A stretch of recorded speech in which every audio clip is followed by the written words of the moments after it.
Tata Steel in Port Talbot. Will they ever build that new electric arc furnace? Well, I do wonder. Now, it was destined to be built in 2028, and now they're saying it's going to be built in 2032. But Tata Steel, well, they ain't doing as well as they were. And now, obviously, they're not producing the steel either. Now, Tata Steel in the UK has, well, they've had subsidies, they've had all sorts of government, taxpayers' money over the years just to keep afloat, and it just kind of makes you wonder why they bother, quite frankly. But Tata Steel has just been degraded to sell. What do I mean by that? I'll tell you after. You beat the like button.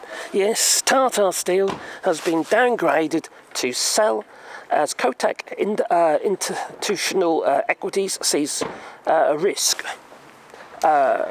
reward turning very unattractive.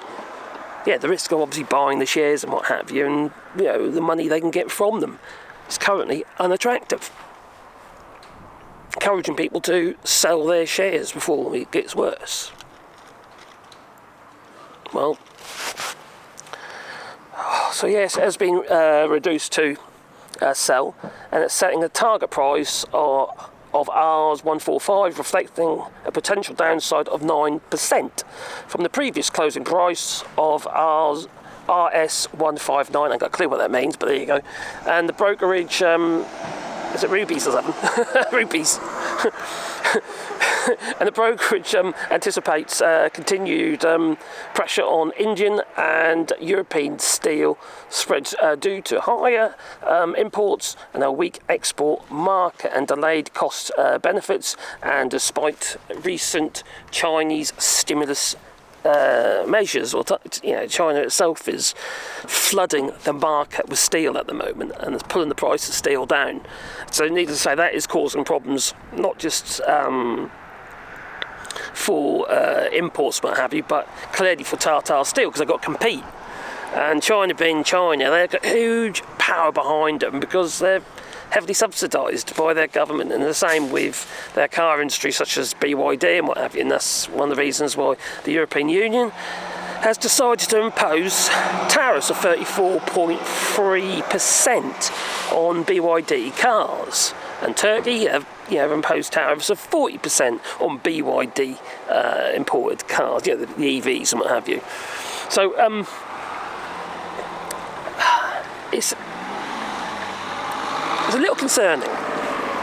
It's a little concerning because the UK has pretty much lost its steel industry over the years, just like it lost the coal industry. Okay, I'm not quite so worried about that, but we're always going to need steel unless we find some kind of a miracle product material that we can use to replace it with.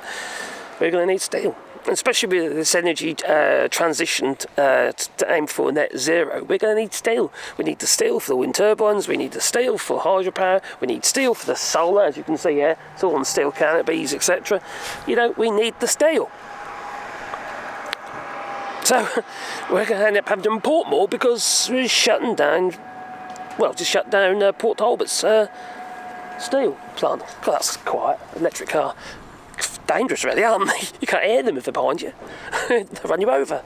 So anyway, so that's what I see. I just see this as escalating as a problem, and 2032 is quite a way away, isn't it, before they build an arc furnace, and that can only melt down steel. They can't actually melt the ore, produce or forge virgin steel. They can't produce virgin steel. Still going to be more important. So all we've got to do is sort of be offshoring our carbon footprint. This just doesn't make any sense. To me, it just seems like it's just the optics and how it looks by the government.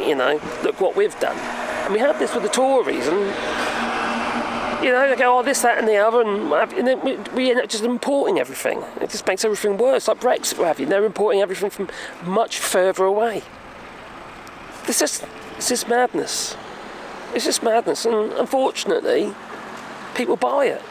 They believe the hype, they believe the rubbish, and they take it in and they think, look how well we're doing. What about all these other countries? What about China? Look how much emissions they've got.